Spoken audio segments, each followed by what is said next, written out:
السلام عليكم ورحمة الله وبركاته. الحمد لله نحمده ونستعينه ونستغفره ونؤمن به ونتوكل عليه ونعوذ بالله من شرور أنفسنا ومن سيئات أعمالنا من يهده الله فلا مضل له ومن يضلله فلا هادي له وأشهد أن لا إله إلا الله وأشهد أن محمدا عبده ورسوله. أما بعد فإن خير الحديث كتاب الله وخير الهدي هدي محمد صلى الله عليه وسلم وشر الأمور محدثاتها وكل محدثة بدعة وكل بدعة ضلالة وكل ضلالة في النار. قال الله تبارك وتعالى في كلامه المجيد: أعوذ بالله السميع العليم من الشيطان الرجيم بسم الله الرحمن الرحيم يا أيها الذين آمنوا اتقوا الله حق تقاته ولا تموتن إلا وأنتم مسلمون واعتصموا بحبل الله جميعا ولا تفرقوا. وقال تعالى في مقام آخر: فإن آمنوا بمثل ما آمنتم به فقد اهتدوا وإن تولوا فإنما هم في شقاق. اللهم صل على محمد وعلى آل محمد كما صليت على إبراهيم وعلى آل إبراهيم إنك حميد مجيد. اللهم بارك على محمد وعلى آل محمد كما باركت على إبراهيم وعلى آل إبراهيم إنك حميد مجيد. تمام قسم کی حمد و ثنا، کبریائی اور بڑائی اس اللہ عز و جل کے لیے لائق و زیبہ ہے جس نے ہمیں اور آپ کو پیدا فرمایا، اور بیش بہا درود و سلام اس ذات مبارکہ مطہرہ پر جن کا نام نامی اسم گرامی احمد مجتبیٰ محمد مصطفیٰ صلی اللہ علیہ وسلم. میرے عزیزوں اور میرے دوستوں اور بھائیوں، آج بتاریخ 15 ربیع الثانی 1424 ہجری مطابق 15 جون سن 2003 عیسوی کے اس مبارک محفل میں جس موضوع پر خطاب کرنے کا شرف حاصل کر رہا ہوں وہ موضوع ہے ملفوظات اعلیٰ حضرت.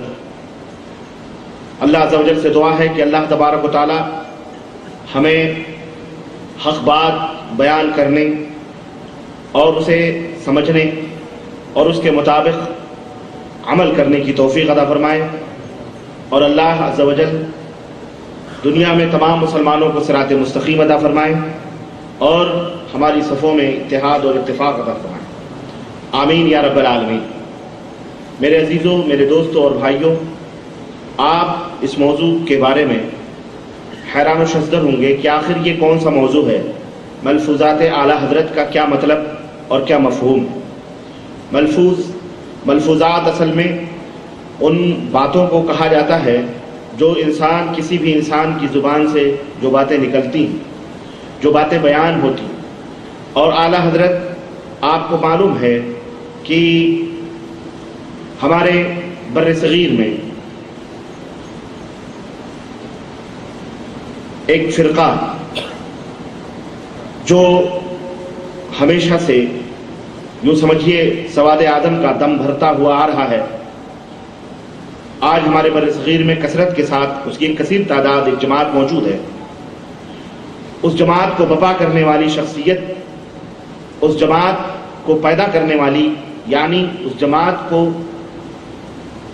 زندہ کرنے والی جو شخصیت ہے، اس جماعت کے لوگ، اس جماعت کے علماء اس شخصیت کو اعلیٰ حضرت کا نام دیتے ہیں. اس شخصیت کا نام ہے احمد رضا خان.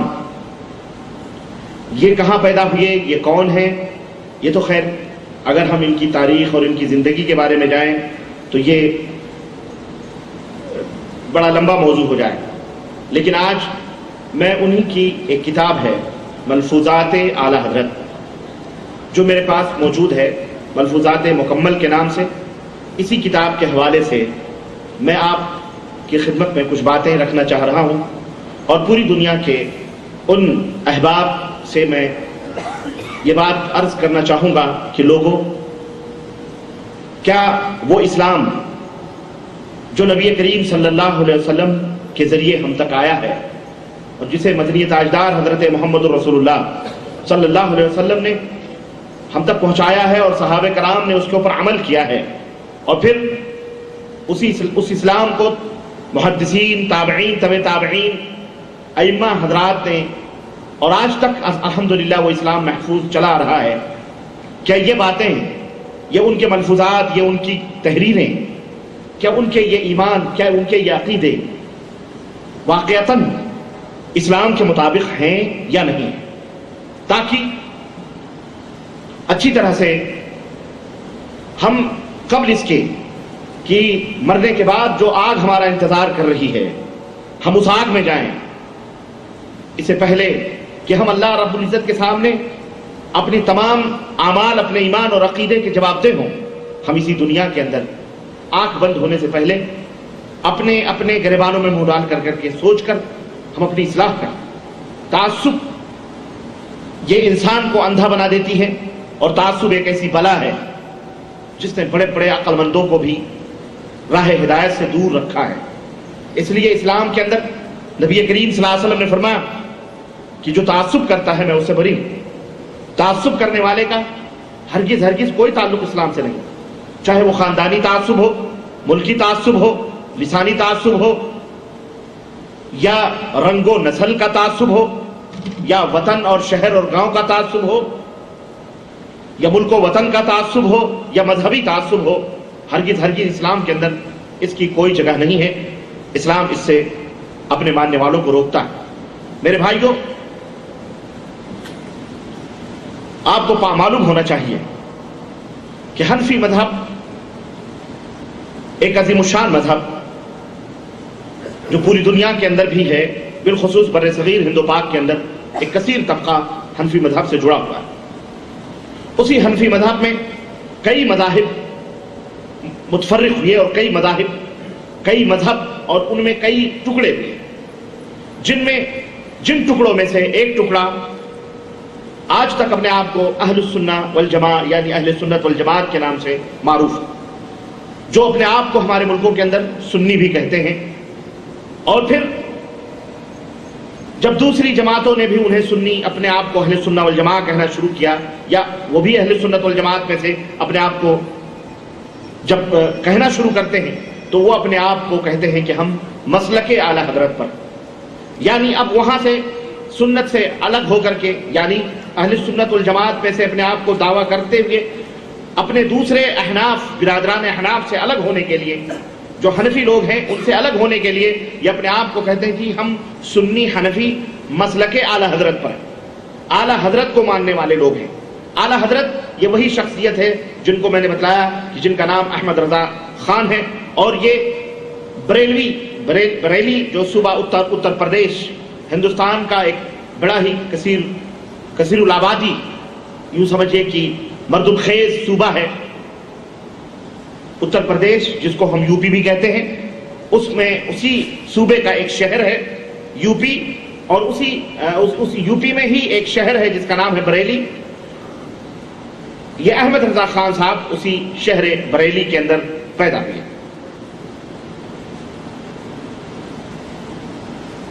جن کی طرف آج یہ اپنے آپ کو بریلوی بھی کہتے ہیں منسوب ہو کر کے، احمد رضا خان بریلوی، اور اسی وجہ سے ان کے مسلک پر چلنے والے اپنے آپ کو بریلوی بھی کہتے ہیں۔ احناف کے ایک گروپ کو بریلوی بھی کہا جاتا ہے، انہی میں سے ایک گروپ دیوبندی بھی ہے، اسی میں سے ایک گروپ ہمارے ہندوستان پاکستان میں توحیدی بھی ہیں، اور بھی مختلف اس کے گروپ ہیں جو احناف کے ہمارے ہندوستان میں پائے جاتے ہیں۔ اس فرقہ بریلویت کے جو مؤسس اور بانی ہیں، اس کے جو فاؤنڈر ہیں، یہ جیسا کہ میں نے بتایا کہ اس دور کے علمی گھرانے میں پیدا ہوئے۔ ان کے والد کا نام نقی علی تھا اور دادا کا نام رضا علی تھا، جن کا شمار احناف کے مشہور علماء میں سے ہوتا ہے۔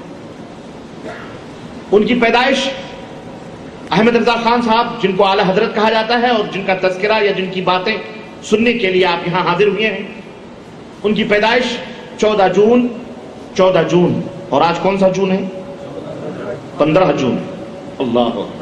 یہ عجیب و غریب، یوں سمجھیے کہ اتفاقی طور پر یہ عجیب و غریب یعنی مسئلہ آ رہا ہے کہ 15 جون کو ملفوظات اعلی حضرت آپ سن رہے ہیں، گویا ان کے پیدا ہونے کے بعد ہی تو ان کی زبانیں چلیں گی، تو ایک دن پیدائش کا رکھ لیں، اور یہ سمجھیے 15 جون کو آپ ان کی 15 جون سن 1865 کے اندر ان کی پیدائش ہوئی۔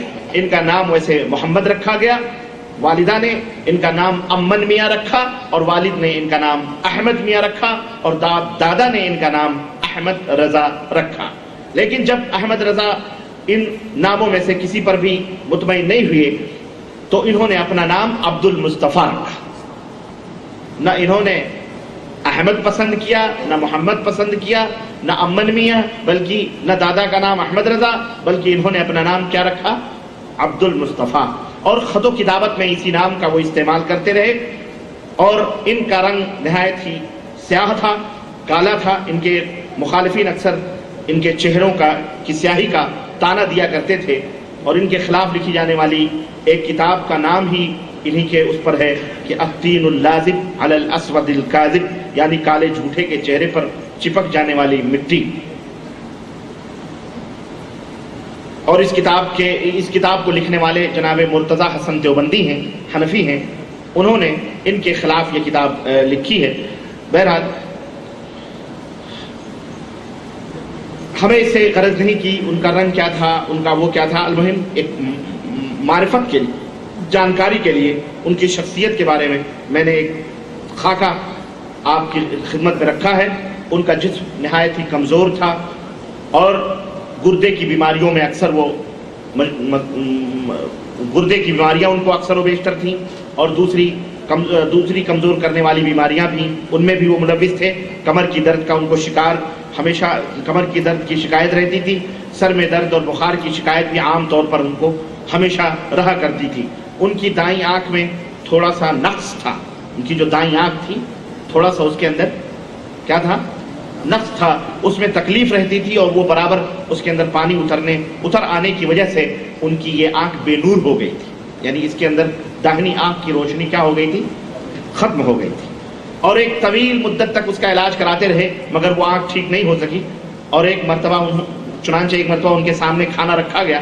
انہوں نے سالن کھا لیا مگر چپاتیوں کو ہاتھ بھی نہیں لگایا. تو ان کی بیوی نے کہا کہ یہ کیا بات ہوئی کہ آپ نے خالی سالن شوربے کھا لیے اور آپ نے چپاتی کو چھوا تک نہیں. تو انہوں نے جواب دیا کہ چپاتی ہے کدھر؟ مجھے تو نظر ہی نہیں آ رہی، مجھے تو نظر ہی نہیں آئی. حالانکہ وہ سالن کے ساتھ ہی چپاتی رکھی ہوئی تھی. بہرحال جناب بریلوی جو تھے اعلیٰ حضرت، جن کا تذکرہ آپ سن رہے ہیں، یہ نسیان کے بھی زیادہ مریض تھے. یعنی کوئی بھی بات ہوتی تھی جلد بھول جایا کرتے تھے. ان کی یادداشت کمزور تھی. ایک دفعہ کا واقعہ ہے کہ انہوں نے اینک کہیں اونچی اینک، بعض لوگوں کی عادت جو اینک پہنتے ہیں چشمے، وہ اکثر و بیشتر کام کرتے کرتے کبھی اینک اٹھا کر کے اپنے پیشانی پہ لگا لیتے ہیں یا سر پہ ٹکا لیتے ہیں. تو ایک دفعہ کام کرتے کرتے انہوں نے ماتھے پر کہیں اینک رکھ لی اور گفتگو کرنے کے بعد پھر وہ تلاش کرتے پھر رہے ہیں کہ یہ اینک کدھر گئی، ہمارا چشمہ کدھر گیا، اس کو ڈھونڈ رہے ہیں. کسی نے کافی دیر پریشان ہو جانے کے بعد میں، ڈھونڈنے کے بعد میں، اچانک جب ان کا ہاتھ ان کی پیشانی پر لگا تو ان کو پتہ چلا کہ اینک تو پیشانی ہی پہ رکھی ہوئی ہے اور میں دوسری جگہ ڈھونڈ رہا ہوں. اور چنانچہ ایک دفعہ وہ طاعون کی بیماری میں بھی مبتلا ہوئے اور خون کی قے بھی ہوتی تھی. اور بہت تیز مزاج کے یہ مالک تھے. بہت جلد غصے میں آ جاتے تھے. زبان کے مسئلے میں بہت ہی غیر محتاط تھے اور ذرا سی ناراضگی پر لان تان کرتے تھے. فحش کلمات کا کثرت کے ساتھ استعمال بھی کرتے تھے اور بسا اوقات تو اس مسئلے میں حد سے تجاوز بھی کر جاتے تھے اور ایسے کلمات کہہ دیتے تھے جو کسی صاحب علم و فضل کی زبان سے ایسے کلمات نکلنا بہرحال یہ مشکل کام ہے. لیکن اعلیٰ حضرت جب غصے میں آتے تھے تو ایسے بھی غیر مہذب کلمات وہ کہتے تھے. میں آپ کو ایک دو چار نمونے بتلاؤں. اصل میں یہ ہمارے جو بریلوی بھائی لوگ یعنی اعلیٰ حضرت کے ماننے والے، مسلک اعلیٰ حضرت کے، ان کی اور دیوبندیوں میں کافی ہمیشہ نوک جھونک چلتی رہتی تھی اور آج بھی چلتی ہے. حالانکہ یہ دونوں ایک امام کے ماننے والے ہیں. امام ابو حنیفہ رحمۃ اللہ علیہ کے مقلد ہیں اور غالی قسم کے مقلد اپنے آپ کو کہتے ہیں. اور دیوبند اور بریلی یہ دونوں آپس میں اس قدر لڑتے ہیں کہ اللہ اکبر. اور ہم کہتے ہیں تم لڑتے رہو. لڑتے کیوں ہو بھائی؟ میں تو یہی کہا کرتا ہوں کہ لڑو مت، اس لیے کہ تم دونوں کے مزاج میں، مذہب میں، مسلک میں تھوڑے سے رد و بدل کے ساتھ وہی چیزیں ہیں. جو چیزیں احمد رضا خان صاحب اپنے بزرگوں کے لیے ثابت کرنا چاہ رہے ہیں وہی ہمارے حضرات علماء دیوبند اپنے بزرگوں کے لیے ثابت کرتے ہیں. تو اس میں لڑائی کرنے کی کوئی بات نہیں ہے. تم اپنے بزرگوں کو بڑا سمجھ رہے ہو، وہ اپنے بزرگوں کو بڑا سمجھ رہے ہیں، تو اس میں بری بات کیا ہے؟ لیکن اصل میں چونکہ عوام اس میں بیچارے ہم جیسے بھولے بھالے لوگوں کو ہتھیانہ رہتا ہے، اس لیے ایک دوسرے کو برا برا بھلا کہتے رہتے ہیں۔ چنانچہ میں آپ کو بتاؤں، ایک ان کی ایک کتاب ہے وقعات السنان، اور یہ کتاب انہوں نے بہرحال مولانا اشرف علی تھانوی کے رد میں لکھی، اور اشرف علی صاحب تھانوی دیوبند کے بہت بڑے عالم مانے جاتے ہیں، جن کی کتاب بہشتی زیور ہے، آپ لوگ سب جانتے ہیں۔ چنانچہ استغفر اللہ، اب وہ ذرا سنیے وہ کیا کلمات استعمال کر رہے ہیں، اور یہ اس دور کی اردو ہے، بڑی ہی کھڑی اردو بریلی کی مانی جاتی ہے۔ کہتے ہیں ضربت مرداں دپدی نعمت رحمان پشیدی۔ تھانوی صاحب اس 10ویں کہاوی پر اعتراضات میں ہمارے اگلے 3 پر پھر نظر ڈالیے۔ دیکھیں زبان، دیکھیں یہ اعلیٰ حضرت مجدد دین ملت فاضل بریلوی کی زبان ہے یہ، کیا، اور اشارہ دیکھیں کتنا خطرناک اشارہ، جو کسی صاحب علم کے لیے بہرحال کتنا بڑا بھی دشمن ہو اس طرح کا اشارہ نہیں کرنا چاہیے، لیکن دیکھیں کیا کہہ رہے ہیں، سمجھنے والوں کے لیے اشارہ کافی ہے۔ کہتے ہیں کہ اس 10ویں کہاوی پر اعتراضات میں ہمارے اگلے 3 پر پھر نظر ڈالیے، ہمارے اگلے 3 پر پھر نظر ڈالیے، دیکھیے وہ رسولیہ والے پر کیسے ٹھیک اتر گئے، کیا اتنی ضربات عظیم کے بعد بھی نہ سوجی ہوگی، اتنی ضربات عظیم یعنی اتنی مار پڑنے کے بعد بھی نہ سوجی ہوگی۔ وقعات السنان صفحہ نمبر 51 اور مطبوعہ کراچی بحوالہ شریعت حضرت محمد مصطفیٰ اور دین احمد رضا از ملک حسن علی بی اے علیہ۔ ایک جگہ اور لکھتے ہیں کہ رسولیہ کہتی ہے کہ میں نہیں جانتی، میری ٹھہرائی پر اتر، دیکھوں تو اس میں تم میری 1.5 گرہ کیسے کھول لیتے ہو۔ استغفر اللہ، یہ بڑی خطرناک زبان ہے اور بڑی خطرناک اصطلاح ہے، اللہ کرے نہ آپ سمجھیں، اللہ کرے آپ نہ سمجھیں، یہ بڑی ڈینجر باتیں ہیں، لیکن سب کہتے ہیں نا کہ یہ اعلیٰ حضرت کی زبان ہے، یہ ہر ایک کی سمجھ میں آنے والی نہیں۔ کہتے ہیں کہ افر رسولیہ تیرا بھول پن خون پوچھتی کا، اور کہہ خدا جھوٹ کرے خدا جھوٹ کرے، افر رسولیہ تیرا بھولا پن خون پوچھتی کا، اور کہہ خدا جھوٹ کرے جھوٹ کرے۔ وقعات السنان صفحہ نمبر 60۔ ایک جگہ اور لکھتے ہیں کہ رسولیہ والی نے اپنی 2 شقی میں یعنی 2 ٹکڑوں میں تیرا احتمال داخل کر دیا، تیرا احتمال داخل کر دیا۔ اور اسی طرح اپنی کتاب، ان کی ایک کتاب ہے خالص الاعتقاد، اور یہ کتاب حسین احمد مدنی کے متعلق انہوں نے لکھی ہے۔ حسین احمد مدنی جانتے ہیں اس وقت ہمارے ہندوستان میں مولانا اسد مدنی ہیں، جمعیت علماء ہند کے پریزیڈنٹ ہیں، اور کانگریس پارٹی کے بہت پرانے باپ داداؤں سے وراثتاً وہ سیٹ چلی آ رہی ہے۔ کبھی کانگریس، کبھی اندرا گاندھی کے چرنوں میں بیٹھا کرتے تھے، آج بھی وہ کانگریس پارٹی کے چرنوں میں بیٹھتے ہیں۔ تو حسین احمد مدنی ان باپ ہیں مولانا اسد مدنی کے، جو دارالعلوم دیوبند کے جو ہے وہ ہیں، کیا کہتے ہیں، اس وقت دارالعلوم دیوبند کے ناظم ہیں اور محتمم ہیں، یہ سمجھ لیں آپ۔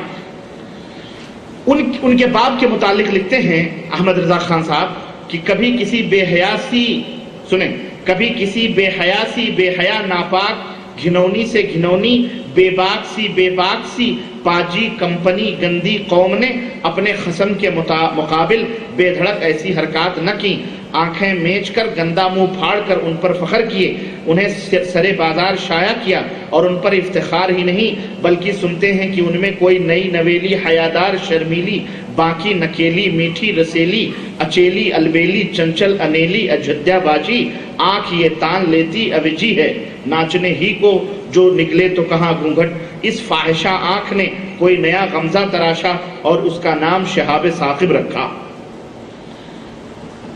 کچھ سمجھ آئی آپ کے؟ یہ گالیوں سے بھری ہوئی زبان ہے، یہ مہذب گالی ہے، یہ مولویوں کی گالی ہے، اس کی گالی ہے، یہ اعلیٰ حضرت کی گالیاں ہیں۔ یہ کہتے ہیں، اسی کتاب میں لکھتے ہیں ایک جگہ، کہتے ہیں کہ کفر پارٹی وہابیہ کا بزرگ ابلیس لعین خبیثو، تم کافر ٹھہر چکے ہو، ابلیس کے مسخرے، دجال کے گدھے، ارے منافقو، وہابیہ کی پوچھ ذلیل عمارت قارون کی طرح تحت الثری پہنچ چکی ہے، نجدیت کے کوے سسکتے، وہابیت کے بوم بلکتے اور مذبوح گستاخ بھڑکتے۔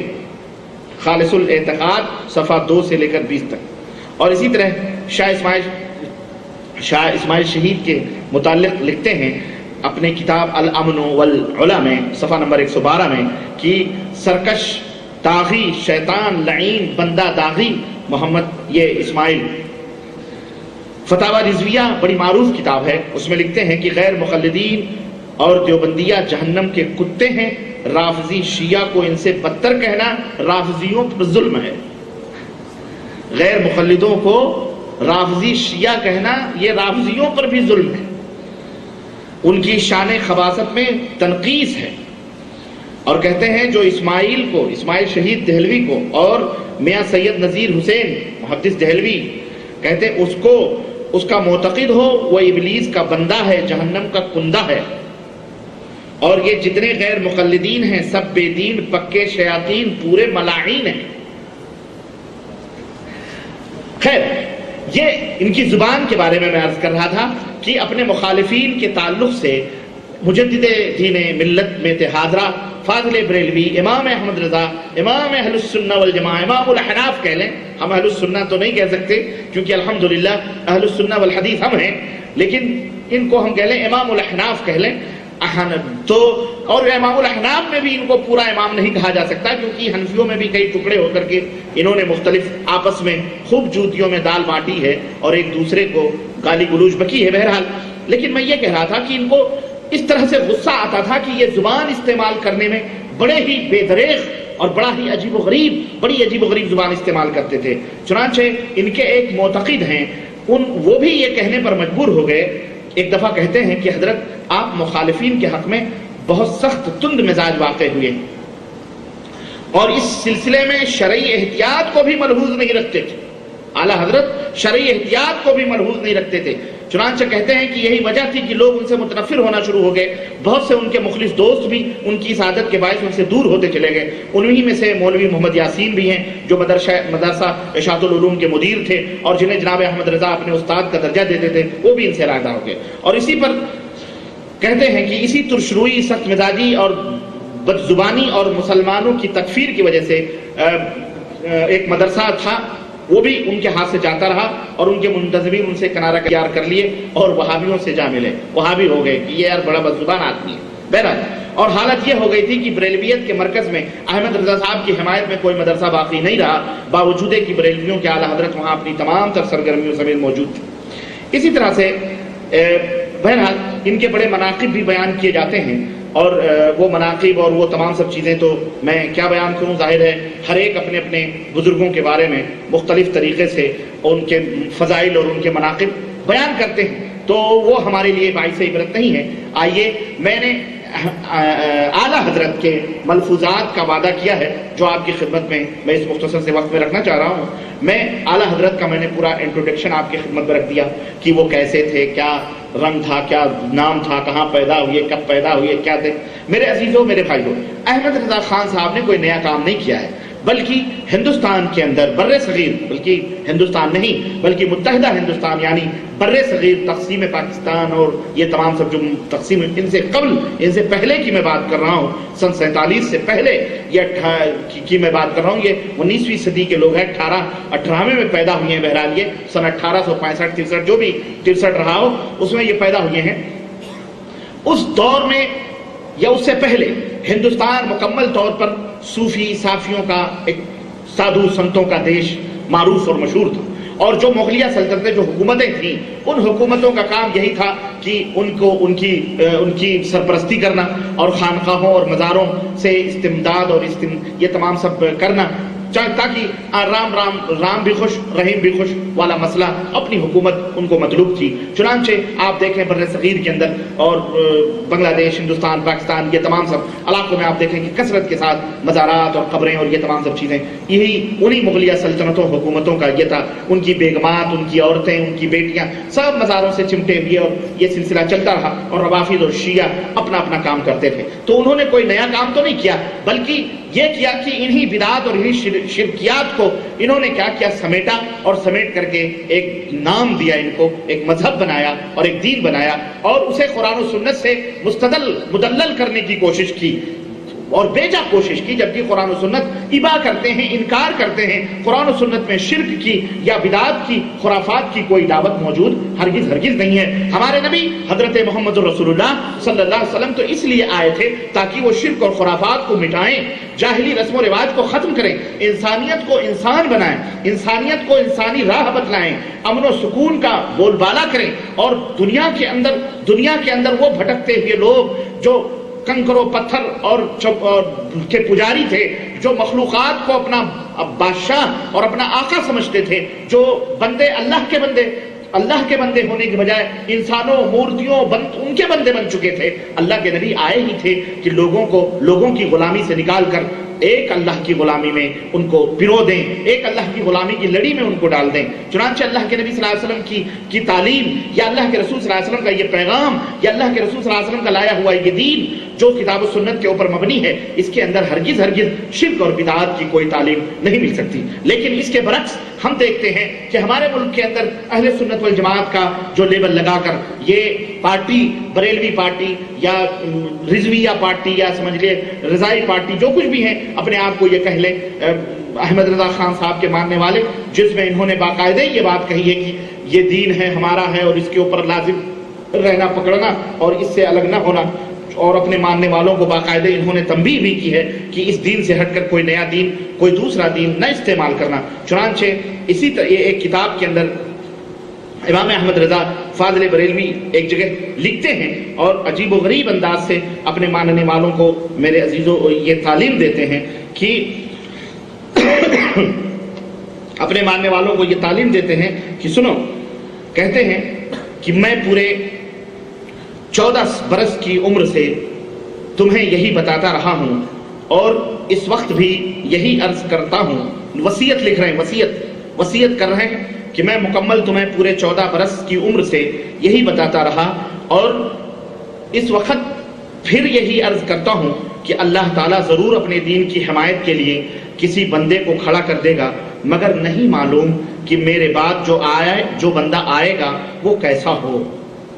مجھے نہیں معلوم کہ میرے بعد جو بندہ آئے وہ کیسا ہو اور تمہیں کیا بتلائے، اس لیے ان باتوں کو خوب سن لو، میری باتوں کو خوب سن لو۔ حجت اللہ قائم ہو چکی ہے، اب میں قبر سے اٹھ کر تمہارے پاس بتانے نہ آؤں گا۔ جس نے اسے سنا اور مانا، قیامت کے دن اس کے لیے نور اور نجات ہے، اور جس نے نہ مانا اس کے لیے ظلمت و ہلاکت ہے، اس کے لیے ظلمت و ہلاکت۔ اب ذرا آپ دیکھیں کہ ساری کائنات کی رشد و ہدایت مولانا احمد رضا خان کے دین و مذہب پر موقوف ہوئی، ایسا لگتا ہے کہ نہیں لگتا؟ ساری کائنات کی رشد و ہدایت یعنی پوری کائنات میں صحیح دین اور صحیح مذہب پر وہی لوگ ہیں جو احمد رضا خان صاحب کے بتلائے ہوئے اصول اور ضابطوں کے اوپر چل رہے ہیں، اور ان کا جو عقیدہ اسی دین کے اوپر ہے۔ پھر اب آپ دیکھیں، پھر ذرا سوچیں، کیا کہہ رہے ہیں کہ اللہ تعالیٰ کسی اپنے بندے کو اس دین کی حمایت کے لیے کھڑا کر دے گا، مگر نہیں معلوم کہ میرے بعد جو آئے کیسا ہو اور کیا بتلائے تم کو۔ ذرا حیرت کی بات ہے عزیزو،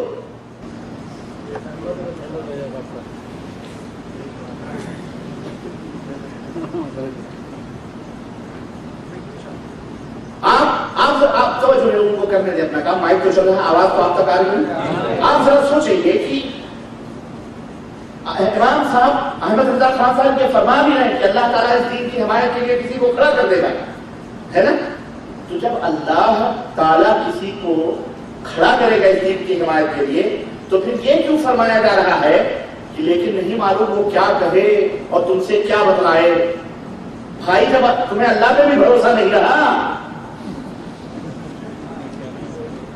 ہے نہیں، لیکن کہتے ہیں نا چور کی ڈالی میں ان کو معلوم تھا کہ یہ دین وہ دین ہے کہ جب اللہ کسی بندے کو کھڑا کرے گا تو اس دین کی وہ دعوت نہیں دے گا جو میں دے کے جا رہا۔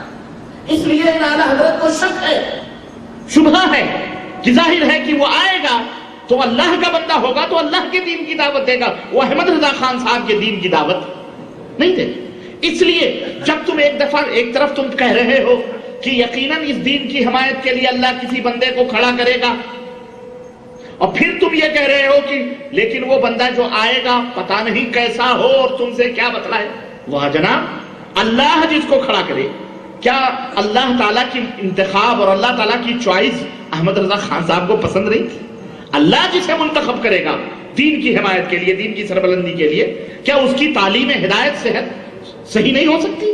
بولو، اس سے بڑھ کر کے تعلیم صحیح اور کس کی ہوگی؟ لیکن اپنی دی ہوئی ہدایت کے بارے میں ان کو مکمل طور پر کیا وصیت کر رہے ہیں؟ استغفر اللہ استغفر اللہ.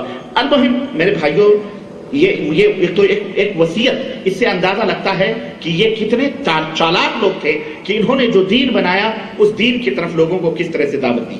اب آپ سوچتے ہوں گے کہ احمد رضا خان صاحب نے کون سا دین بنایا؟ میرے بھائیوں، میرے عزیزوں، دیکھیں یہ ہمیشہ اس تاریخ کو آپ اپنے ذہن و دماغ میں بٹھائیں اور رکھیں کہ دور صحابہ ہی سے یہودی خبیثوں نے مسلمانوں کو منتشر کرنے کا عہد کیا تھا. دور صحابہ سے نبی کا زمانہ گزرا، نبی کے زمانے میں ان کو کوئی چانس نہیں ملا. حضرت ابو بکر کا زمانہ گزرا، کوئی چانس نہیں ملا. حضرت عمر فاروق اعظم کا زمانہ میں گزرا، کوئی چانس نہیں ملا.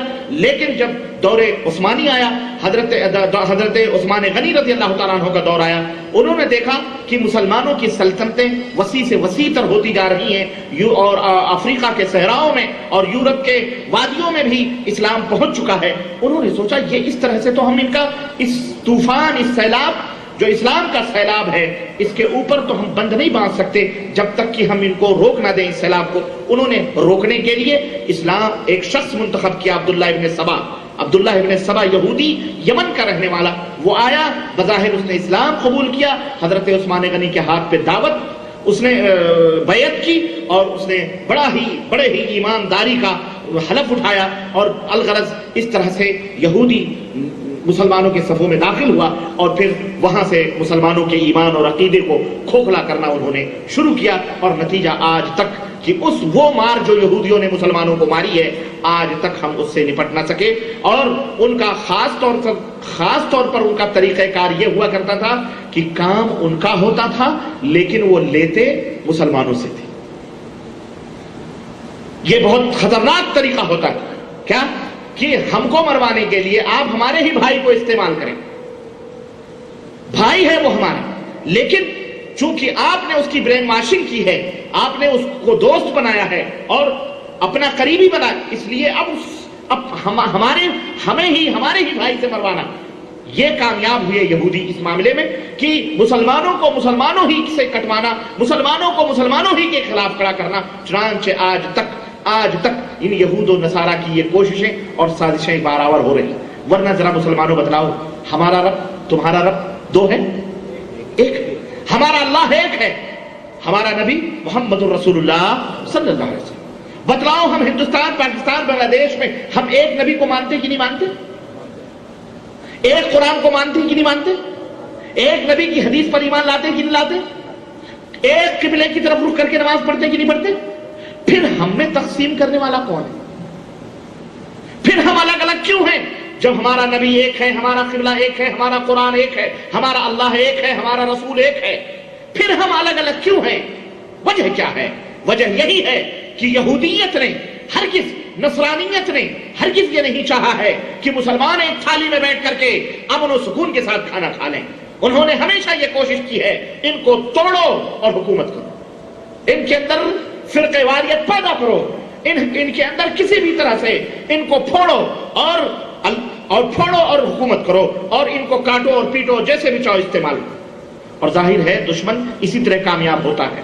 دشمن اسی طرح کامیاب ہوتا ہے میرے بھائیوں کہ تمہارے ہمارے درمیان میں اختلاف پیدا کر کے اور اختلاف پیدا کر کے اور اپنا الو سیدھا کرے، اور آج تک کر رہے ہیں. ورنہ بتاؤ ہم سب ایک ہیں کہ نہیں ایک؟ بولو. ایک اللہ کے ماننے والے، ایک رسول کے ماننے. پھر ہماری مسجدیں الگ، ہماری مسجدوں کے دروازے فرقوں بندیوں میں الگ. یہ سب البتہ کہنے کا مطلب یہ ہے کہ ان حقیقتوں کو جانتے ہوئے، سمجھتے ہوئے، اور ہم سب جب یہ مانتے ہیں کہ ہمارا قبلہ ایک ہے، ہمارا نبی ایک ہے، ہمارا قرآن ایک ہے، ہمارے رسول کا فرمان کے اوپر ایمان لانا ہر مسلمان کا فرض ہے.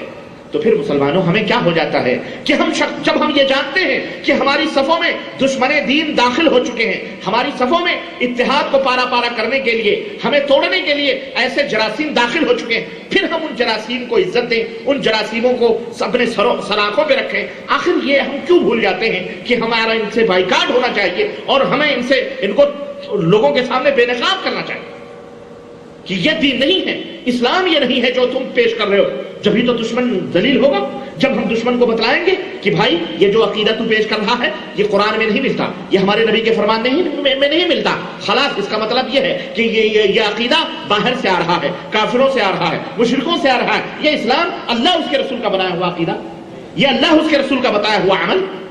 ہاں لیکن اس نے تمہیں تھپکیاں دے کر کے سلایا ہے، مختلف فرقوں میں، مختلف تحریکوں میں تمہیں بانٹ کر، تاکہ تم بے فکر رہو اور اپنی ملاؤں کی اور تمہاری غلطی نہیں ہے، میں کہتا ہوں یہ تمہاری تھوڑی سی غلطی یہ ہے کہ تم ذرا اپنا برین نہیں استعمال کرتے، عقل نہیں استعمال کرتے، اللہ اور اس کے رسول کے قریب نہیں آتے، ورنہ واللہ بتلا رہا ہوں کہ یہ دشمنوں کی جڑیں کٹ جائیں۔ اے امت محمدیہ کے لوگوں، اگر تمہارے اندر یہ شعور پیدا ہو جائے حق اور باطل کی فرق کا اور تمیز کا، اللہ کی قسم یہ دشمن خود ذلیل ہو جائیں گے، یہ خود رسوا ہو جائیں گے، تمہیں گمراہ نہیں کر سکتے۔ پھر ساری مسجدیں ایک ہوں گی اور سارے علماء ایک ہوں گے، اور علماء ایک نہ ہو تو بھی نہ صحیح، تم ایک ہو جاؤ گے تو علماء خود بخود سدھریں گے۔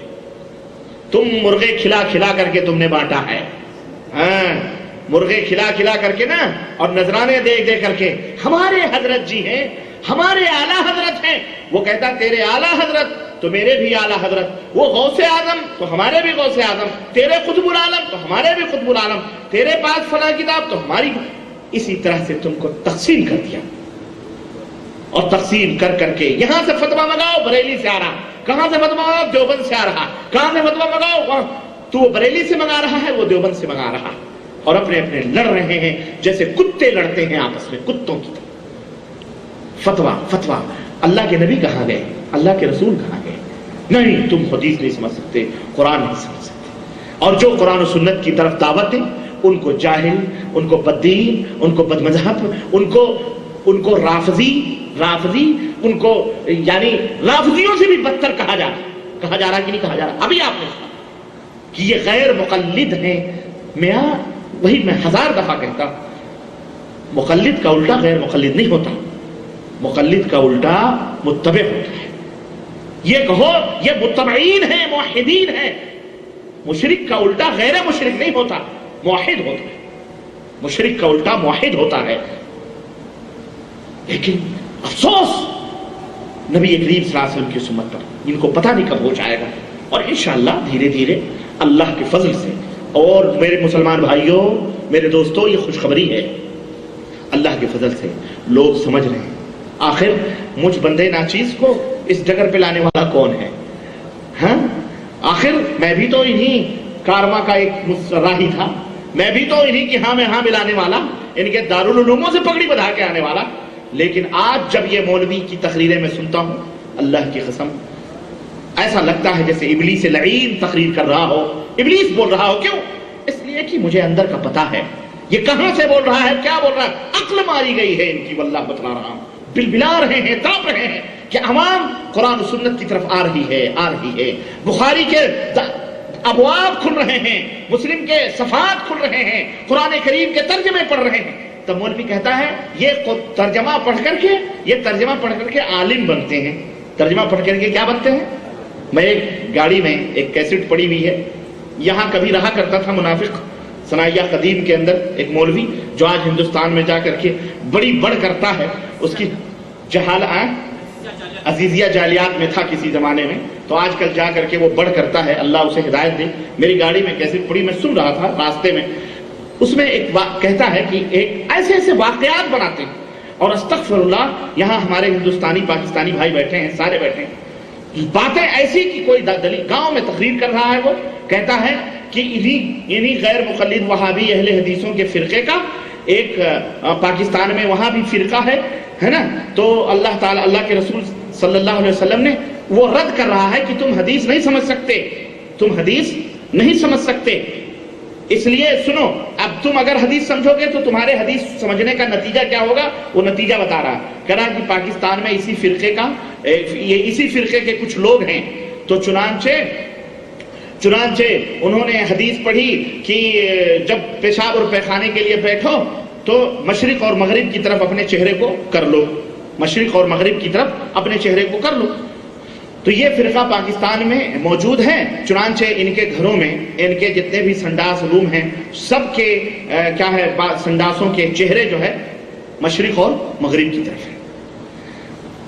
کہنا وہ کیا چاہ رہا ہے، کہنا کیا چاہ رہا ہے کہ یہ حدیث پاک نبی صلی اللہ علیہ وسلم نے مدینے میں بتلائی، اور مدینے میں کہ اپنے پیشاب اور پیخانے کے وقت اپنے رخ کو مشرق اور مغرب کر لو، پورب اور پچھم کر لو، مطلب یہ ہے کہ قبلہ مدینے میں دکھن طرف ہے۔ قبلہ مدینے میں کس طرف ہے، بولو، دکھن طرف یعنی جنوب کی طرف ہے۔ مدینے کا قبلہ کس طرف ہے، معلوم ہے کہ نہیں معلوم، جنوب کی طرف ہے۔